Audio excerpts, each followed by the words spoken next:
President Trump's first term, he left the Iran deal that the Obama administration had negotiated, which of course controlled Iran's nuclear enrichment program and meant that it wasn't able to acquire nuclear weapons. And so the international community had hoped that President Trump would be able to return to some form of a deal with Iran, given that he had been in negotiations with the Iranian government. Of course, those negotiations were called off, and now that the Israeli airstrikes had taken place. However, Trump has said to the press that he is hoping that the Israeli airstrikes might cause Iran to return to the negotiation table. So this could still provide an opportunity for a diplomatic solution to this crisis.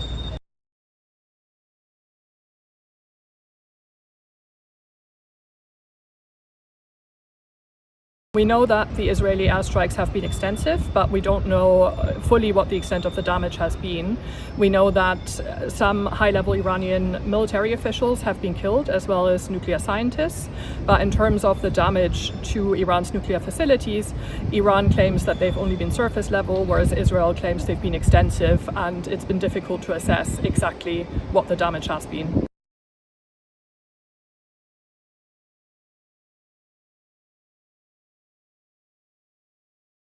This Israeli strike is deeply worrying on two levels. On the one hand, it could very easily lead to a conventional regional war in the Middle East, either just between Iran and Israel or with the involvement of other states in the region, which of course would already be worrying enough. But my other concern here is whether this is the end of the escalations or whether we could actually see Israel go even further, perhaps considering limited nuclear use if they feel that they can't eradicate an Iranian nuclear program by conventional means.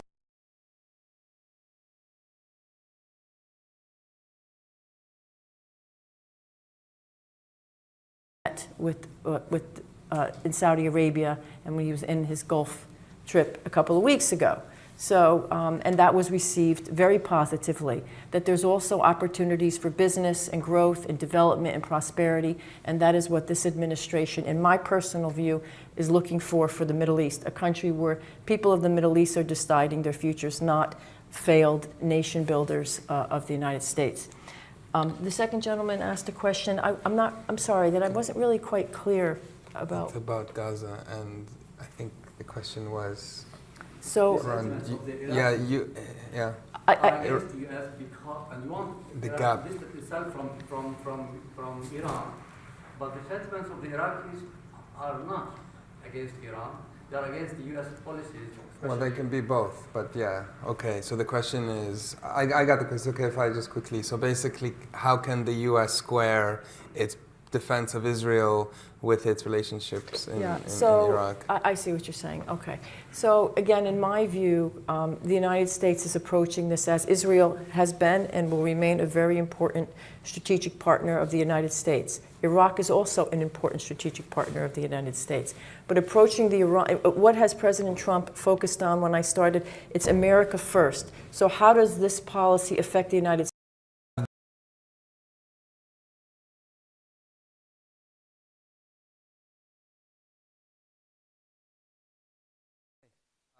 Positioning in U.S.-Iran tensions. We're joined today by, next to me, Dr. Denise Natali, is a member of the Council of Foreign Relations. She is the director of the Institute for National Strategic Studies at the National Defense University. She previously served as the Assistant Secretary for Conflict and Stabilization Operations at the Department of State in the U.S. Next to Denise, we have Dr. Hamid Reza Azizi, who is a visiting fellow at the German Institute for International and Security Affairs, SWP, in Berlin. He was an assistant professor of regional studies at Shahid Beheshti University previously. We then have Sajjad Jihad, who is a fellow at the Century Fund International and director of the Shia Politics Working Group. He's an Iraqi political analyst based in Baghdad, managing director of Bridge, an Iraqi non-government organization and consultancy focused on development projects.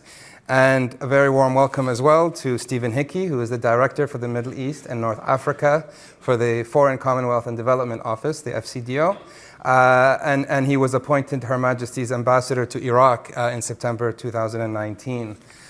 So we have a sort of sort of a panel of both experts, but also those who have previously in policy, to discuss one of the sort of, I think, big questions for the Middle East this year, which is, since October 7th, we've seen significant conflict and significant violence across the region, in Lebanon, in Syria, in Yemen, of course in Palestine, Gaza, Israel, elsewhere.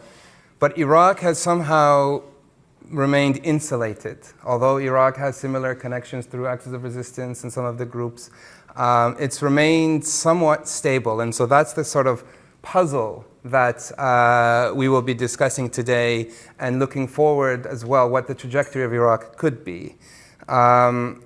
Currently, Baghdad is stable. And in fact, if you look at the last 20 years, Baghdad is one of the more stable cities in the region as such. So the question is, what is happening, and is this sustainable for Iraq? You know, with the oil price being, for now, helping this, but also the consolidation of power in Baghdad. And really the question we then have at the external side is, Iraq has often been that battleground between the US and Iran. We see today US-Iran negotiations, and we'll wait to see whether, and we'll discuss this as well, whether these negotiations will reach a nuclear deal, or whether we will go back to a conflict, in which case Iraq could be again one of the arenas of conflict between the two powers. So from the US perspective, we'll ask questions around whether the restrainers versus the hawks within the administration in DC, who would be guiding US's policy. And from Iran, we'll ask, 2014 was a very bad year. How is Iran readapting to realities, and where does Iraq fit into that? And then we'll go on to look at the domestics and finish sort of with that, what the UK as well, the important role the UK plays. But first, Denise, hang on, I have a few housekeeping notes that I haven't said yet that I need to say. So this is on the record, so it's not under the Chatham House rule. It's being recorded and it's live streamed. We have an online audience. I am to encourage you to tweet using the following hashtag and handles, #CHEvents and @ChathamHouse. And this event is organized as part of Chatham House's Iraq initiative. Denise. Thank you, Renan. Welcome. Thank you. And thank you to Chatham House for sponsoring this event. I just want to start off with my standard disclaimer that I'm here on my personal views, and these are not going to represent the United States government or the Department of Defense.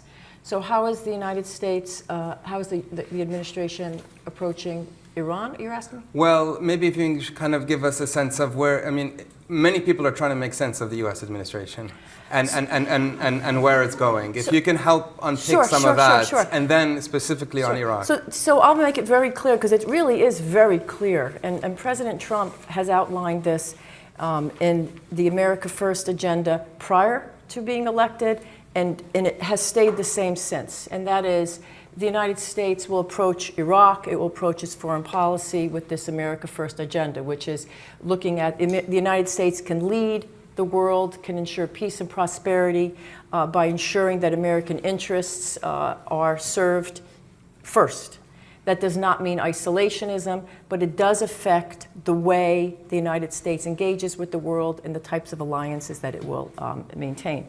A couple of things before we can get into the Middle East. This is an approach that's grounded in realism. It is not ideologically driven. This is very different from some of the previous administrations that have had an ideological tilt.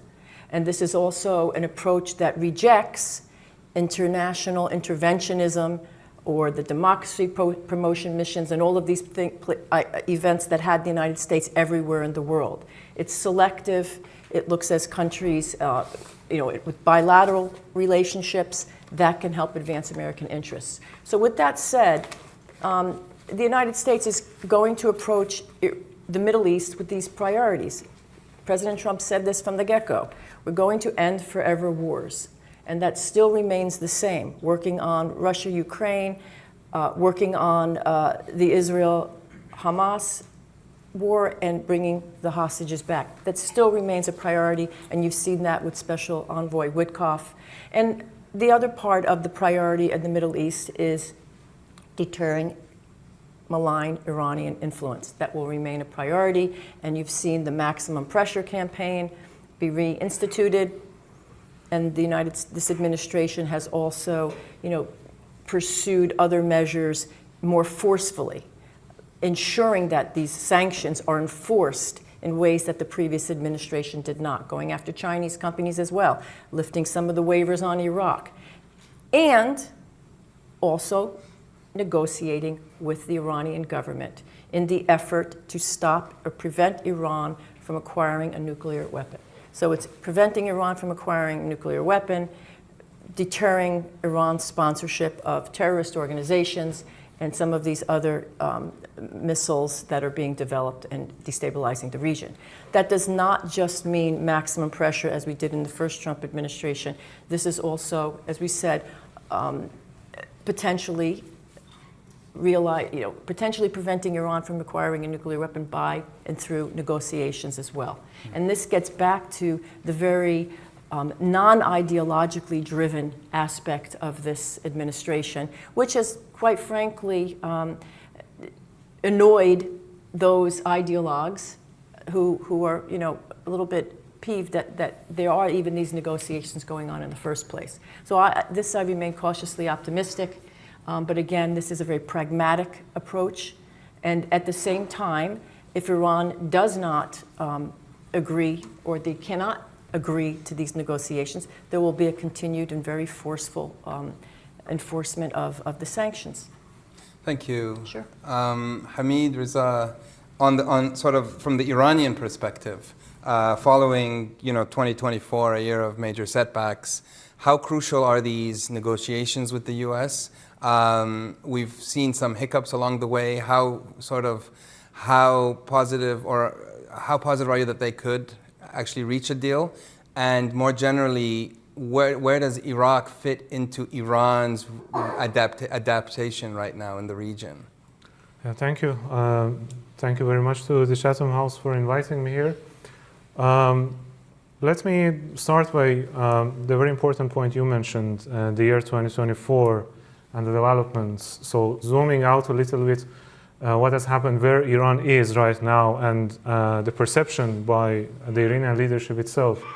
So if we look at the experience, the developments of the past year and a half, three things have happened that has pushed Iran towards some sort of rethinking and recalibration of its overall foreign policy and also military defense strategy. First one, of course, is the erosion of its regional deterrence network, the so-called axis of resistance. So, of course, there has been a strong ideological element to that, but in the end, when you go deep into the Iranian narrative of that, the main purpose was to prevent a war from reaching Iran's territory. That failed, and that failed drastically, especially last October in the Israeli attacks. The second one is Trump's return to the White House, the resumption of maximum pressure with all its implications domestically, regionally, and so on. And the third one is a very fragile domestic situation marked by things like, we've seen recurrent protests over social issues, economic issues. So on all these fronts, regional, kind of, let's say, trans-regional or international and domestic, there are fragilities. And I would say it's the combination of these three that has pushed Iran toward this kind of recalibration, as I call it, which includes, of course, negotiations with the United States. So this is very important in the sense that it is not just about sanctions relief. It is not just about economic dividends of a potential deal. Why I'm saying this? Because, of course, we don't know the exact details of the talks right now ongoing between Iran and the United States. And by the way, I see it as a positive sign because, I remember, we all remember the period before 2015 the JCPOA. Whenever there was a lot of details about what was actually going on in the talks, it meant that things were not going on the right direction. So this is a positive sign, I would say. But in any case, sanctions relief alone, that's my main point, is not going to be enough for Iran to kind of make substantial concessions on its nuclear program. Because an important element of that is, as I said, this kind of sense of fragility, especially at the regional level, sense of vulnerability. And when we look at some of the reports about the negotiations, like zero enrichment and so on, there's a reason why we've seen outright rejection by the Iranian officials, because to them, having at least the right of enrichment recognized by the United States is the only guarantee that there won't be future setbacks caused by the United States activities around the region or against Iran directly, or by Israel. So throughout all these years, it turned out that the only thing, again, I'm speaking about the perception of the Iranian leadership, the only thing that prevented a major escalation, a major war, was not this regional network. It was Iran's threshold capacity, basically, or this kind of threat of weaponization should there be a military confrontation. So I can see some room for even major concessions, like, for example, halting enrichment for some time as a trust building measure, but zero enrichment overall, and this kind of consortium as a replacement, regional consortium, for example, as a replacement for domestic enrichment, I really don't see as that as a positive. So it can go both directions. Can I ask just very briefly, will there be concessions on regional networks? There's also pushback from the U.S. and others on Iran's regional networks. What's Iran's position there, and specifically in Iraq? That's very interesting, because it started, Iran's changing regional position started before Trump and before all these developments, and it was regionally driven, regionally kind of oriented. For example, the deal with Saudi Arabia and what we are seeing right now in terms of Iran reaching out to Egypt, for example, or to a state of Lebanon. So these are partly, I would say, the latest round and the latest wave of that. This is partly driven by that perception that I said, that this regional network, this kind of attachment or support for non-state actors has not had the effect that it's supposed to have, So there is, as part of this rethinking, Iran is now, we can see signs of a shift from working with non-state actors toward the state actors. So what does that mean for Iraq? For Iraq specifically, it means that Iran's support for Shia factions will remain in place, but more in a political way. So Iran supports, for example, the kind of factions within the Shia coordination framework, and it is supporting basically the new PMF law. Of course, as it gives the PMF overall seen as friendly toward Iran a formal status in the Iraqi political system, but we are already seeing signs of Iran calling for restraint. When it comes to the militias. Okay. So I would say trust building at the regional level is already happening. The escalation, we may call it some kind of tactical patience. I would call it strategic patience, and the aim for de-escalation. But overall, this is already happening. Okay. That's what I want to say. Thank you.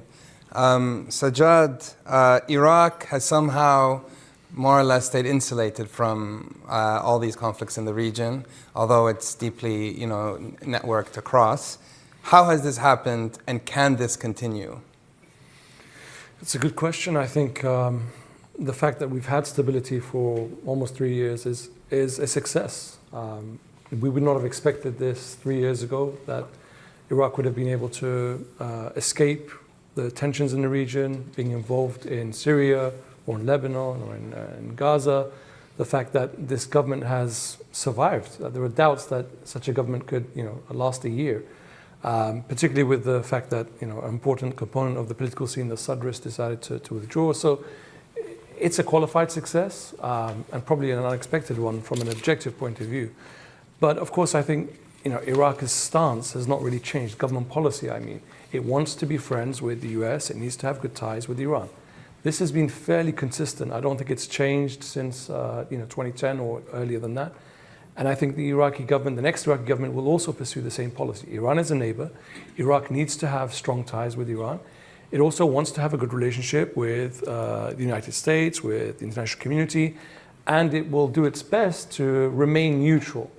Now, the most important factor in all of this is, in my opinion, the outcome of US-Iran negotiations. If there is a deal, Iraq will benefit greatly, in my opinion.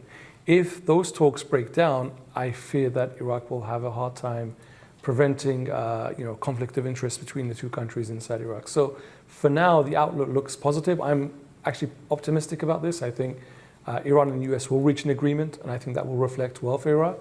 But of course, there's also domestic pressures. It's not all about international and regional. There's a lot of competition internally. There is tremendous pressure in terms of demographics and resources. We know Iraq has not managed to diversify its economy. It's extremely reliant on oil. As everybody's aware, oil prices are currently low. They could fall even lower. And that puts tremendous strain on government finances. So there's other pressures in addition to the regional and international ones. But at least from my perspective, from looking ahead for foreign policy, for regional politics, it does look better, the fact that Iraq has managed to stay out of recent conflicts, and it does look good for the future. Thank you. Stephen, in your role as the Director of Middle East North Africa at the FCDO, but also your time as ambassador in Baghdad, if we take these two scenarios that Sajjad has outlined, deal or no deal, where does the UK stand on both, and what are the implications for the UK, and what can the UK do in both scenarios?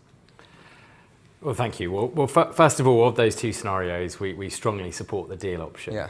And we are working closely with our partners in the E3 to support the negotiations led by the US with Iran, and we remain cautiously optimistic that a deal can be done. I think the title of tonight's event, Caught in the Middle, Iraq's positioning in US-Iran tensions, it really reminds me actually of where we were 5 years ago during President Trump's first term. And I remember being in Baghdad during the killing of Qasem Soleimani and the attacks by Iranian-backed militias on the coalition. It really did feel then, 5 years ago, that Iraq was very much the square in which that conflict was being played out. And as you and others have said, I think it's very welcome that now in 2025 it does feel very different. I think it's very much to the credit of the government of Iraq and Iraq's wider political leadership that over the last 20 months Iraq has succeeded to some extent in not getting involved in the wider conflicts that have been happening. But I agree there's a real risk now in the next year that if the conflicts that we have seen over the last 20 months expand further, and they may do, I think it's very important for Iraq's stability and everything that the Iraqi government and the Iraqi society wants to achieve, tackling the economic challenges, tackling the climate crisis, reforming the security sector. It's so much easier to achieve these objectives if Iraq stays out of any wider conflict. I think to do that, it's really important that there is continued support for security sector reform and taking more control of the militias that provide such a threat to Iraqis, but also to wider regional stability.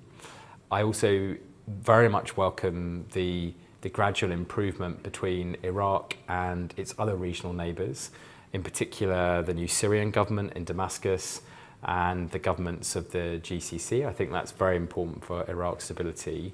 And as the UK, we remain committed to Iraq for the longer term, to the long-term project of strengthening the Iraqi state, strengthening Iraqi civil society, so that Iraq can have the security, the prosperity, and also the opportunity that Iraqis so deserve. Can I ask a follow-up question on Iraq's integration with the GCC, particularly because there was recently this Arab summit, and of course Iraq, has been encouraged and wants to reach out, but there still is this issue with one of its neighbors, Kuwait, very historical relationship. How significant is this sort of spot between the two countries over the maritime border, and are there ways to really get Iraq into that GCC? Look, we are seeing the GCC, and in particular Saudi Arabia, the UAE and Qatar, have more and more influence in the region and in the world. And if we want Iraq to follow this positive path and tackle the challenges it faces, it has no choice but to have good relations with the GCC states. Now, of course, things have been bumpy, and maybe they will continue to be, but it's in the interests of Iraq, but also Gulf countries, that relationship improves. And the UK is committed to helping resolve, if there are any small issues, fixing those and building that partnership, because Iraq will need, over the longer term, yes, good relations with Iran, but also with the GCC and with Syria, and with Western countries as well. Thanks. Denise, Stephen mentioned that this Trump administration is different to the Trump administration in which you were in. And one of the big differences is that Iraq is no longer caught in the middle. Under the previous Trump administration, the lens was very much through Iran. The lens on Iraq was through Iran. Has that changed now? And what should we be looking out for to kind of see whether it is changing? The current Trump administration also does not prioritize Iraq in its foreign policy. The priority is, outpacing China. It's looking at our homeland security and our borders. It's looking at ending forever wars. So, similarly to the previous first Trump administration, Iraq is not a priority, and the United States will continue to regard Iraq through the prism of Iran. That is the way it is happening, whether one likes it or not. And so that is, to what extent is Iraq enabling the U.S. to enforce the sanctions? Is Iraq supporting? How can Iraq help the United States get these sanctions enforced and address Iran? It will be largely a security-focused look at Iraq. Does not mean that the United States doesn't engage with Iraq, but it won't be to the extent to which Ambassador Hickey talked about. How do we help Iraq build its institutions? I don't know if, there's been significant cuts across the United States Department of State in terms of our funding for these foreign assistance programs, and a lot of that is from Iraq as well. So I would not expect to look at the United States engaging in these institution building, civil society building. They can occur from private organizations, but that is one shift that I would think that is likely to occur from the first Trump administration. And there can also still be a regard to Iraq in terms of opportunities for business, opportunities for Iraq to lead security and to handle security and economic prosperity in the region as well. That can be through developing alternative energy sources apart from Iran. And that is where you can find some openings.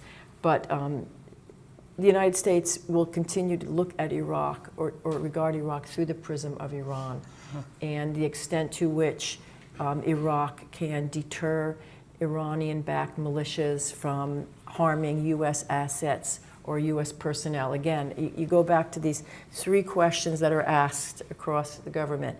How is this enabling Americans' prosperity, our security, and our stability? So that is the way I see it. It's much more narrow and much more focused. And the final point I want to make, because this does affect what we should expect. In the first Trump administration, there were much larger groups of people who were of the neoconservative ilk. And I say that because I don't want to get into the details, but they had a different regard of the way we engage with Iraq. And you have more of a restrainer group, which is we're not going to project American power by being in the region with our military forces the way these other groups are. So I would look toward that trend in our policy moving forward. Hamid Reza, picking up on this point of Iraq looking to diversify its foreign relations in the region, its energy in the region, the development road, as you know, that goes to Turkey, not through Iran. To what extent, is Iran comfortable with some of these changes as Iran seeks, specifically on the issue of energy? Iran has been a major energy provider for Iraq, and it's given it some leverage. To what extent is Iran comfortable with Iraq's ambitions to be integrated in the region? Overall, I don't think it is a welcome move by Iran from the Iranian perspective. And there's different reasons for that. One is, of course, when it comes to, for example, infrastructural projects, geoeconomic initiatives like the one you mentioned, development road. So from the Iranian perspective, not only these projects are kind of competitors, they are seen by some as designed to limit Iran's influence, and that's why they are supported, as they see it, by extra-regional powers as well. So they look at the development road project. What they see it as a kind of potential challenge for Iran's economic role and kind of strategic place in the region. And if we put it in the broader perspective of Assad's fall, the kind of land corridor which in the eyes of the Iranian leadership was not only supposed to be used to transfer weapons, but also in a longer term perspective to be part of a corridor, a transit corridor connecting Iran to the Mediterranean, to be part of the BRI. So then we can better assess or have a better assessment of the extent of the loss from the point of view of the Iranian leadership. This is the first point. The second point is the kind of diversification that Iraqis follows has a clear Arab element. And that is, again, something that is concerning, to say the least, for Iran. Look at, for example, the recent Arab summit and all the controversy and all the discussions around it, from whether or not to invite Ahmad al-Shar to Mohammad al-Sudani publishing in, I think it was a Sharq al-Awsat, right? The article on Iraq's place and the kind of the idea of intra-Arab alignment or whatever. So these things are seen with a lot of concern, because at the end of the day, this has been established Iranian policy to see Iraq as a stable Shia-dominated country, but not a strong nationalist country that would become a challenge. Because the history of the war with Iraq and the overall perception of being located in a region full of different geopolitical threats, this has been the main driver of Iran's quest for strategic depth. And the core of this strategic depth has always been Iraq. And it goes even beyond the Islamic Republic to the Shah era. Anyway, so these two issues are the main challenges as seen by Tehran when it comes to Iraq's multi-vector or multi-aligned foreign policy. Thank you. Sajjad, I had two questions for you. One, with the cuts that, the U.S. cuts that Denise highlighted, more generally the cuts, will this impact Iraq in any way? And the second one, with what Hamid Reza just said in terms of Iran being a bit nervous about Iraq's nationalism or Arab nationalism, but at the same time Iran in a weakened position regionally, is there a moment here for Iraqi leaders to try and exert some more sovereignty from Iran's grip? So I'll go with the second question first. I think good, because that's the harder question. Yeah, I mean it's an opportunity for a reset. I think the relationship with Iran hasn't been reset since 2011. That was the last reset. So pre-2011, Iran was very concerned about U.S. intentions, and it would look to disrupt U.S. efforts in Iraq because the U.S. was essentially saying to Iran, "You're next." And so Iran had a particular trajectory with regards to Iraq. It changed that in 2011 when US forces agreed to leave and US policy in Iraq began to change. So Iran's reset with Iraq, from an Iraqi perspective, hasn't happened yet, but I think this is the right time for it. And this is an opportunity for this government or the next government to really make a play for the sort of balanced relations and to ensure also that Iran is no longer as involved in Iraq's politics with regards to pushing certain groups to do certain things, or even political alliances, or choosing particular leaders. All the countries have influence. Turkey does it, Iran does it, the US does it, and others. But this is an opportunity for Iraq to at least try to limit some of that with respect to Iran, and I think that's positive. But also, I think Iran also recognizes the major changes that have happened over the last 18 months, and also that it can no longer afford to run its policy in Iraq purely through the IRGC. This now has to be done as state-to-state relations. I think Foreign Minister Arakchi's visit to Lebanon, for example, is a case study of that. The fact that they want to engage on a state-to-state level rather than through, what you call them proxy groups or affiliates or whatever. And I think that's positive also for Iraq. So to me, again, I come back to the potential deal between Iran and the US. If that goes through, I would expect the Iraqi government, the next Iraqi government, to be more forceful in the way it tries to limit the influence of countries like Iran, but also likewise applies to Turkey and the United States. On the first question, in terms of budget cuts, I mean, it will have an impact on civil society organizations and programs, which, if I'm honest with you, I think the political elite will be happy to see. They're very nervous when it comes to funding by the United States for civil society organizations and so on. So it depends on which angle you look at it from. From the Iraqi political elite, fantastic. Great to see these cuts. Less funding. Washington has to talk to us directly rather than talking to various players to put pressure on us. But from local civil society organizations, maybe people who like to use the labels of liberalism and reformists and so on, it is catastrophic. The fact that I think Denise was saying 97%, the level of cuts with regards to Iraq programming from the United States, that is tremendous. And it's not like there's someone stepping up, either the European Union or the UK or so on. So I think that will have an impact, but in the grand scheme of things, in terms of the political system, I would have to be brutally honest and say it's inconsequential. Stephen, you've been incredibly busy, I think, is a light way of saying it, in the last year or two. Where does Iraq fit in terms of the list of priorities for the UK, and where will the focus be moving forward?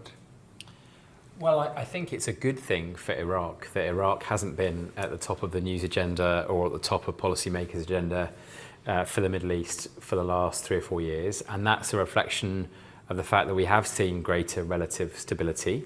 And as I say, that's in part credit to the Iraqi government for tackling some of these issues. I think for the UK and for most European governments, Iraq, though, remains a really critical partner for stability in the Middle East. We've seen what happens when Iraq fails and how that can destabilize the entire region. Of course, most recently with the development of Daesh and the need for the global coalition to partner with the Iraqi government in tackling Daesh. So I think there's an awareness, a deep awareness and acceptance of Iraq's importance for regional stability. My own view is that with Iraq, it's really important that we take the long view, that we are not just distracted by whatever else is going on in the region at this particular moment in time. And for me, the long-term challenge is to build up the capacity of the state and of state institutions so that they can provide the stability that's needed.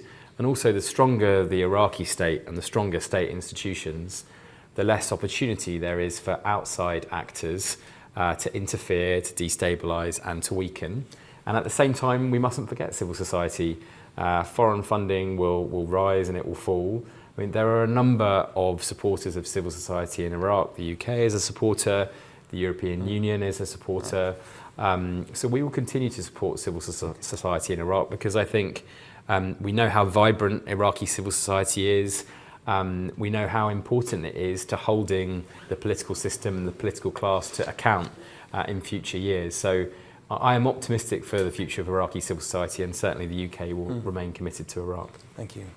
I'll open up to questions. We're also getting questions from online, so I'll take 2 from here and then maybe 1 online. If you can just state your name and affiliation. Yes, please. Yeah, just wait for the microphone. Hello, thank you. My name is Safia Hassan. I'm Youth Peace Ambassador of Save the Children for Sudan, and I'm also a campaigner for the Sudan War. My question is to Stephen Hickey. I'm curious to know what the British government's stance is on the Sudan war and what is actively being done to ensure that humanitarian aid is getting to the refugees in neighbouring countries, despite the recent humanitarian funding cuts that has been done to NGOs. Thank you. Okay, so this is an event on Iraq. It's a very important question, but if we can keep the questions to the topic of the day. Yes, please. Here, just, microphone went away. Yes. Okay. Jamil Gürsel, member of Chatham House. My question is directly to you, Denise. As an American who had worked with Mr. Trump previously, can Trump be trusted in the Middle East, and if so, why? Okay, can you just give it behind you as well? We can take. Can Jafar, Trump be trusted? Okay, Jafar Ahmar. Your affiliation, please? Next Century Foundation. Next Century Foundation. My question is to Denise. Don't you think the sentiments of the Iraqis in general are deeply affected by the U.S. policies towards the region, especially the Palestinian issue, where on the ongoing war on Gaza and the horrific pictures we see? Just yesterday, U.S. vetoed UN Security Council resolution to stop the war on Gaza. Don't you think this engulfs the sentiments against the United States, as you are talking about Iraq has to distance itself from Iran? Thank you. Thank you. I'm also going to ask a few of these online questions. The first one from Mehdi al-Shakriya. Your views on Ayatollah Sistani's role in the way forward for Iraq? And also a question from Haider Akhoui, a former fellow at Chatham House, who we all know. The question is, Iraq is often talked about as a hostage of US-Iran conflict with no agency, but what role do panelists see that Iraq can play in mediating between the US and Iran? So, Denise, maybe we begin with you. You had 2 specific questions. I can't speak to how the Middle East, people of the Middle East can trust President Trump. I can go back and look at what President Trump said he would do if he would become president and what his agenda is today, right? And that is and so in that regard, he is doing pretty much everything he said he was going to do. I don't see any surprises. That's why I'm always surprised when people say, I don't know. It's very confusing what President Trump is doing. It's very clear. End forever wars. Stop killings, wherever it may be, so that we can also tilt and shift our priorities to where they are, which is in the Indo-Pacific, outpacing China, focusing on the border of the United States. So negotiating the end of the Israel-Gaza war, I don't think that's going to happen overnight, and getting some of those hostages back, but that is continuing. Ending the war in Russia-Ukraine, that's not going to be easy. That is continuing. So there hasn't been a deviation from any of this. So when I say the word trust, to me that would be, is this person saying they're going to do something and doing something else? And I don't see that. And again, ensuring that Iran does not have a nuclear bomb, and that this is not just about maximum pressure, it's also about finding alternative ways. Because President Trump has said, hey, we want Iran to be a beautiful, successful country, but you just can't have a bomb. So again, you're asking me what I think other people should think. I'm just looking at it in the perspective of, is the president doing what he said he was going to do? And the answer is yes. And this is also about, peace through strength, ensuring that there's a peaceful Middle East. But the United States is not going to be the one meddling in Middle Eastern affairs and telling countries this is how you should rule and this is how you should govern. And President Trump was very clear when he met in Saudi Arabia and when he was in his Gulf trip a couple of weeks ago. So, and that was received very positively, that there's also opportunities for business and growth and development and prosperity, and that is what this administration, in my personal view, is looking for the Middle East, a country where people of the Middle East are deciding their futures, not failed nation builders of the United States. The second gentleman asked a question. I'm sorry, that I wasn't really quite clear about. It's about Gaza, and I think the question was. So, yeah, yeah. Against the US because, and you want the gap itself from Iran, but the sentiments of the Iraqis are not against Iran. They are against the US policies. Well, they can be both, but yeah. Okay, so the question is, I got the question. Okay, if I just quickly. So basically, how can the US square its defense of Israel with its relationships in Iraq? I see what you're saying. Okay. So again, in my view, the United States is approaching this as Israel has been and will remain a very important strategic partner of the United States. Iraq is also an important strategic partner of the United States. But approaching the Iran, what has President Trump focused on when I started? It's America first. So how does this policy affect the United States? When we negotiated to stop bombing the Houthis, right? That was, you stop attacking us, open the waterways, and we will stop.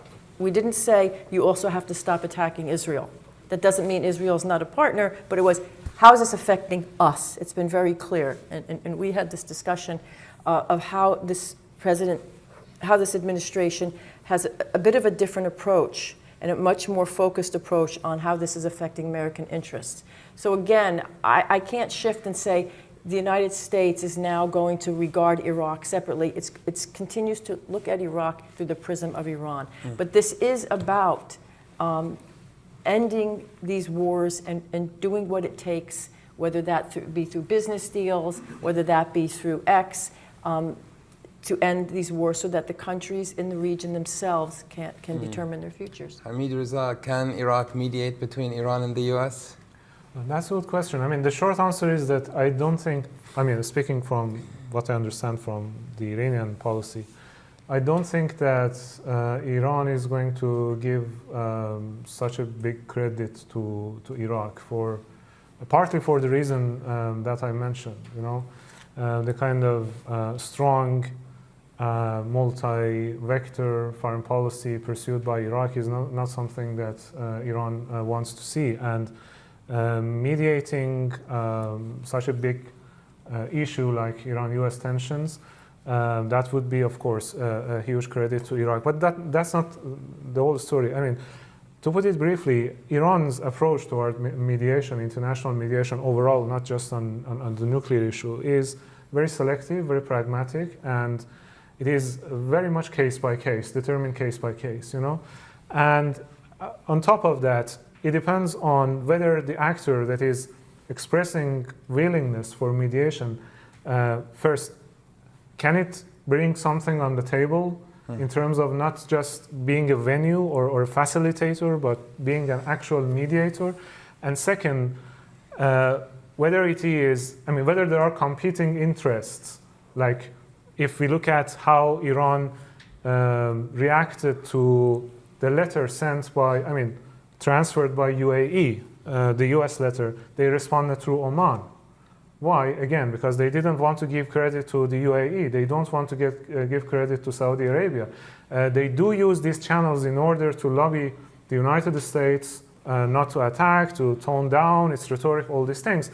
But that's a different story. So for the same reasons, Iraq doesn't have something to bring on the table. And second, it can be problematic in the longer term, so I don't think it's going to be. Okay, thank you. So moving from convener to mediator is still a challenge. Sajjad, I think you're the perfect person to answer the question on Grand Ayatollah Sistani, given that you've just written a big book on the topic, God's Man in Iraq. Yeah, I think, as I made clear, Ayatollah Sistani is semi-retired. I don't expect him to be willingly involved in any sort of, actions with regards to politics in the future, unless there's some massive crisis that requires his intervention. But I think more importantly, it's what he leaves behind, the legacy. And I think there's several aspects to it. Number one, there is not going to be a theocracy in Iraq. There is an alternative model for having a active religious establishment that does not get involved in politics. And I think that's important for Iraq. It's also important for the region, and also maybe a point of direction for Iran and maybe the future for Iran as well. So I think that's an important aspect of legacy. The second, the independence of the religious establishment from political actors in Iraq, from regional actors, from international actors, the ability of the religious establishment to intervene at important points has been well established now, whether it was the issue of the constitution and voting and democracy when the US was, was administering Iraq, or when, for example, the crisis of 2014 when Iraq looked like it was about to collapse, or at times, for example, when we had to force prime ministers to resign because there was a real concern that the political system would break down. So that legacy is well established, the protection of the religious establishment, and I think the fact that a very clear rejection of theocracy, to me, these points of legacy will remain. So whoever succeeds him, whatever happens in the next couple of decades, I think that is probably the most significant thing he could have done. Stephen, maybe some reflections on the question of Iraq's ability to be a mediator in the region, and Yeah, I think, first, Iraq in recent years has had some success as a mediator. I often think that Iraq didn't get the credit that it should have got for helping to mediate the tensions between Iran and Saudi Arabia that led to the agreement in Beijing. But when it comes to the United States and Iran, I don't see an obvious opening there, to be very honest. I think it's quite a crowded field already. There are a number of countries already seeking to at least support and encourage those negotiations. But I think Iraq does have a broader role in encouraging a diplomatic solution between Iran and the United States, and also ensuring that militia groups in Iraq are not able to spoil the party and destabilize the situation. Thank you. Yes, we'll take some questions over these two neighbors next to each other. No, here. Yes. Hi, my name is Dr. Sarah Razai from the British Institute of International and Comparative Law. With regards to the initial comment made by Dr. Nathalie on the realist approach to international relations and how the US-America First policy. I kind of want to just throw this out to the panel members. Thank you for a very informative talk, but can you please just elaborate on the US commitment to international law and a bit of thoughts from the ambassador and from the panel members as well. So how does international law fit into all of this? And do you see a relevance of international law moving forward? Thank you. And you can, with your... Hello, I'm Sarah Al-Kashlock. I'm also from the British Institute of International and Comparative Law. So my question kind of regards to the current and regional state in Iraq. Specifically, the central government of Baghdad has accused the Kurdish regional government of smuggling for oil. So there's tensions domestically that I feel like is not really addressed. And beyond that, with the fall of Assad, we have the issues of militarization. In Bush's administration, there was the discussions of withdrawing troops, but now the Iraq's government is calling for stability with remaining troops in Iraq. So again, there's the shift in the political climate in the region. Thank you. Thank you. We have a question here, waiting very patiently. You have the best seat over. Welcome. This chance. My name is Ibrahim Aziz. I'm from Salahuddin University from Kurdistan, from Erbil. Nice to see you, Dennis, for a long time, 17 years. You taught me master. Nice to see you. My question for you is: you have a failed country, a failed state, which is based on the consensus, democracy, constitutionalism. Talking about the U.S.? No, Iraq. Okay, no, I just That's not. We have a failed country. It is the Iraqi state, based on the constitutionalism, power sharing. That system has been supported by the U.S. at the beginning and still receiving the support for that kind of system, political system. For how long the United States will support this kind of system? Thank you. Thank you. I'm going to take two more questions online and then come back to the panel. One from the EU ambassador to Iraq, Thomas Saylor. Stabilization of Iraq is certainly the key objective for the years ahead. Progress is slow, corruption still large. The population is losing patience despite the positive trend. The EU supports stabilization as much as possible. Would the panel see a role of the EU in regional cooperation of Iraq with its neighbors? And another question from Mervyn Kensington. Given that Iraq has a youth and vibrant population, how do you see the youth's role in shaping Iraq's foreign policy? Are there particular aspirations of concerns that they express regarding U.S.-Iran relations? So, Denise, do you want to begin? Sure. I will address your question. I'm not a lawyer, and I don't study international law, so I can just give you my interpretation of how this administration would approach global agreements, or there's often referred to the liberal international order, and there's a big, people are upset that what's happening to the liberal international order. That's one way of looking at it. Some folks in this administration would say, well, the liberal international order is a euphemism. It hasn't brought order. The liberal international order is favorable to certain countries of the world, but not to a good deal of other countries in the world. So, this liberal international order was devised, after World War II, and you have a whole system here that this doesn't necessarily bring order, and it's not necessarily set in what international law that benefits whom. So, there's a counter argument here.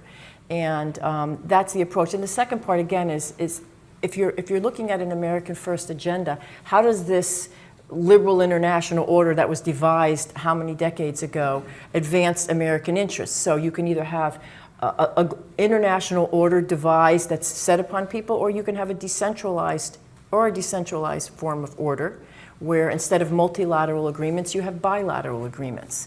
You can have multilateral organizations, but in this administration, how does that advance U.S. interests? So that is the way that they would approach it. Who is enforcing international law? And again, I go back to who does this benefit and who does it not benefit? So that's the approach to that. There was another question about Iraq is a failed state. Yeah. So, not the United States. Yeah, because it said you, so I wasn't sure I know. It's very good to see you. I used to teach at Salahuddin University years ago as well. So, but the United States, my understanding is the official policy has not changed, that the United States supports a unified, democratic, and prosperous Iraq, and they will continue to work with the Iraqi government to do so. Now, I would expect to see a shift in attention. There was years ago, there was a lot of attention, right? We were going to go in and fix Iraq and really hunker down on getting the KRG and Baghdad together to develop this consociational system. You're going to see us stepping back from that. It doesn't mean that the commitment to Iraq, that the policy is going to change, but a less efforts or investments being made into making sure that we're building the institutions of the Iraqi state. So that, that doesn't mean we don't support it, but how can Iraqis themselves do this, as opposed to the very activist approach that was taken for many, many years. That's probably the shift that I would see taking, but I don't see the United States getting on and saying, okay, that's not going to work, so let's support an independent Kurdistan region, for example. And on that, Sajjad, if you can come in on the question of Baghdad-Erbil relations. The Prime Minister of the Kurdistan region was recently in Washington and signed several major deals, and the Sudani government replied by saying, we don't recognize these legally. How much do you see this as a problem moving forward? How do you see the relationship moving? We don't have that much time. Well, I think it's obvious that this dispute between the central or the federal and regional governments can be settled legally. I think there has to be a political agreement. And the last political agreement goes back to, I would say, 2005. So until we have an update of that, I think these issues will persist. The federal government is always going to push for centralization, for control of resources. Regional government will always push for more rights and the ability to act independently of federal government. That's just normal. Happens in other countries as well. Of course, Iraq is in a different position where we don't have that much experience with settling these disputes. So it's gone to federal Supreme Court, and there's been international arbitration vis-a-vis exports via Turkey. But to me, it's very obvious. There needs to be a political settlement. There needs to be an agreement in order to facilitate, the good relationship between Baghdad and Erbil. Right now, we have issues between Erbil and Soleimani, and then we have issues between Erbil and Baghdad, and then we have issues between Baghdad and Turkey, Baghdad and the US, and so on. So all of these, to me, cannot be settled through legal measures. They have to be a political agreement to reach a solution for these. Stephen, maybe over to you on this question as well. Yes, very, very quickly. I mean, first on the question about Iraq's political system, I agree with Denise. It won't be for the United States or the United Kingdom to determine or influence Iraq's political system. It's for Iraqis. And we're in a different space to where we were 20 years ago. And yes, there are problems and the challenges with the current system, but it's going to need to be Iraqis who are going to need to address those challenges. Yes, with support and technical assistance from the West, but we won't be leading that. Second, on the EU question, I mean, personally, I think it's a fantastic thing that the EU is much more engaged in Iraq than it has been for a long time. We really welcome the EU's expertise and technical assistance in stabilisation, and I would welcome the EU playing even more of a role in convening regional partners to support Iraq. And then finally, on international law, I think it's great to get a question about international law on the Middle East. I think we should be talking more about international law. I think it's at the heart of so many of the region's problems, whether it is in Iran, whether it's disputes between countries, whether it's applying international law to the different conflicts in the region. And the UK government strongly supports international law, the ICJ and the ICC, and we want to work with our partners to ensure international law is upheld. And I think strongly in all of our interests that we support the rules-based international system and international law. Thank you so much. We've run out of time, but I wanted to thank Stephen, Sajjad, Hamid Reza, Denise for sharing these, your brilliant contributions and thoughts with us. And thank you to the audience for joining us for this Iraq Initiative event. And we look forward to continuing this dialogue and seeing you again soon at Chatham House. Thank you very much and have a good evening.